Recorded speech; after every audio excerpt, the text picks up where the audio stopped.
Welcome back to the shop. We're going to interrupt our speaking tube mouthpiece fabrication project to do a quick side project. We need to dress up a cat door that somebody unceremoniously cut into our dining room door, and they kind of did a rough job of it, and then I put a plastic fixture over it. And this door is really nice quality door that's original to the house, so I want to dress it up and get rid of the plastic. Here's my grand plan. I'm going to do a brass surround, and then the joints will be machined so that they overlap, and then they can be screwed, and that screw will go all the way through the door to the other side. And so that gives a means of attaching them to the door and to one another. And then we can adjust the squareness for the opening if it's not perfectly square. And so I've got this brass stock from Amazon, and you can see you get what you pay for. You can see how this has got a nice twist and a bend to it. And so I left a review accordingly. These things arrived in a little cardboard box with little or no protection inside a paper bag. So we've got some straightening out to do because these are pretty rough. And I probably could have returned them, but the price was right on these, so I'm going to try to make them work. As we need to cut these to length, I measured out the length I need, and I use this little scribe tool and a square, and I get a nice straight line.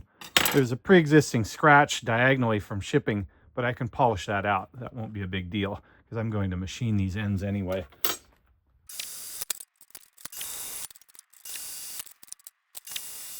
We have our work clamped in here, and I have it supported by some little blocks that are slightly thinner than the piece that we're going to machine so that the clamp gets good purchase.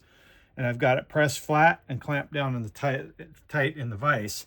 So I'm going to touch it off on the edge, and I'll zero out my micrometer, and then we'll dial down the depth we need to machine.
I have these all laid out. You can see by the thickness, I've shaved off about half the thickness on each corner so that they overlap. And I've kind of checked them for fit to make sure they're nice, clean overlaps. Everything feels pretty good. Now what I'd like to do is put in these rivets. At first I was going to use my fastening screws in each corner and go through these and both hold this together and fasten it through the door to the other side. But that's a lot to juggle in this setup. And I think I would rather have rivets that hold these rigid and square, and then I can just put them up to the door, and then maybe I'll have some small wood screw holes around here where I can fasten each side independently. Then I'm not trying to juggle all these loose pieces. So these are round rivets, or it looks like 5/32 by 5/16. I don't want a bunch of rivets sticking out the back and causing this to stand off of the door. So another technique you can use is you can countersink the backside for that pushed over sort of mushroom headed portion of the rivet when it gets peened over. I might do that. I think that's going to save me a little space, and it gives you the spread of the rivet without sticking out. My plan is that I'm going to do the top piece of each overlap, which would be this one and this one. I'll scribe it out, drill it, and then I'll fit everything up with a square, and I'll use a transfer punch to punch down and get my location for the hole. So there is 0.375 right there. Ski. We'll lock it together, and then I'll just come in. I don't know how you're going to see this.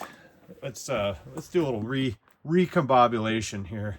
I took my caliper at 0.375, and I scribed a little hash mark on each of these, and then I use a spring-loaded punch to put just a little dimple on there, enough that the drill bit can find that little center. Otherwise, it tends to wander all over the place until it bites in, and sometimes it drills the hole where you don't want it. I'm going to measure the shank of the rivet once I drop it on the floor so that I know what size hole. It looks like it's 0.153. Oh, 5/32, 1562, which is exactly what the box says. 5/32. So the 5/16 must be the length of the shank from the head down.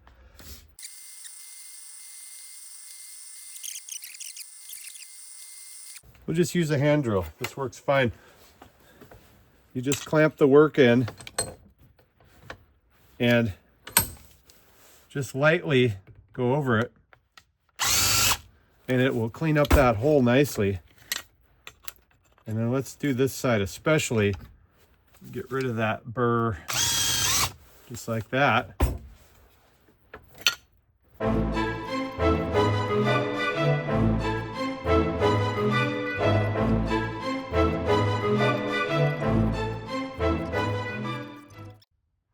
Now we have our holes drilled.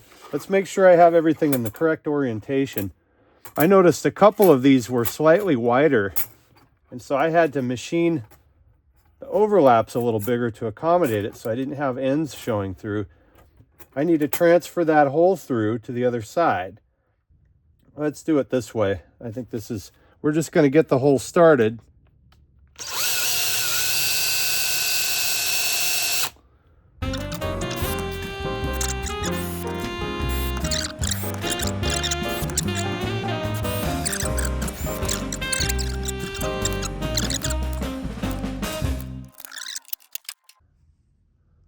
Okay, I did a little looking up. You want the exposed rivet shank to be the thickness of the material plus 1.5 times the diameter of the head of the rivet. And that's to allow enough material to squash down when you peen it over.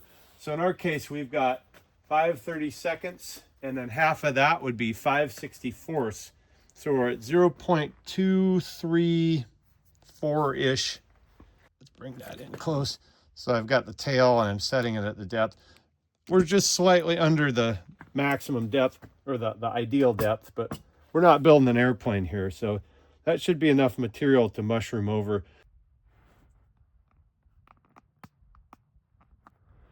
All right, I've got them all set up, and I'm doing a freehand machine turning process on these.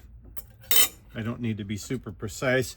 And I kind of like the pattern of just a single pass overlap. So you see the semicircular edge.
There are the finished parts.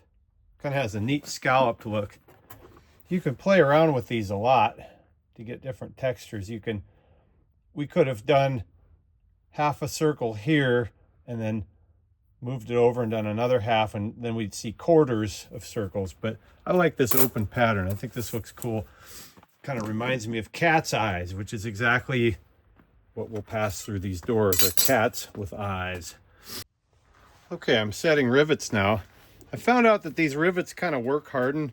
I probably should have annealed them first, but I'm into it too far now. So what I'm doing, I'm mashing them down as far as I can to fill out the countersink. And then I'll go back later with the angle grinder and finish them off so that they finish flush.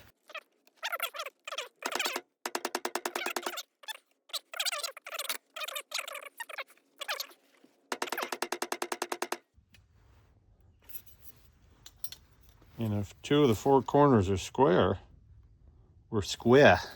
That's looking good. Okay, now we just have to dress up the back.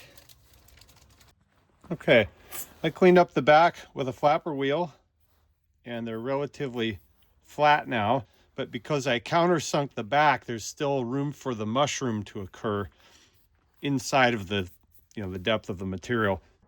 Chick, chick, chick, chick, chick, chick, chick. Kitty, kitty, kitty, kitty, kitty.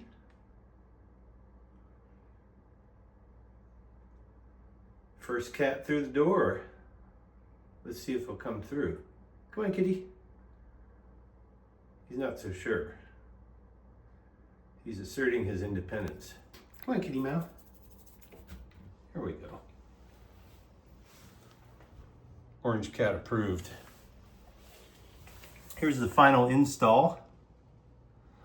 Use these tiny, tiny screws to attach it. Let's go to the other side. This is from the dining room side. This is actually a wood-grained door. It's a Douglas fir door made to look like quarter sawn oak. And here is the cat door on the inside. Thanks again for watching.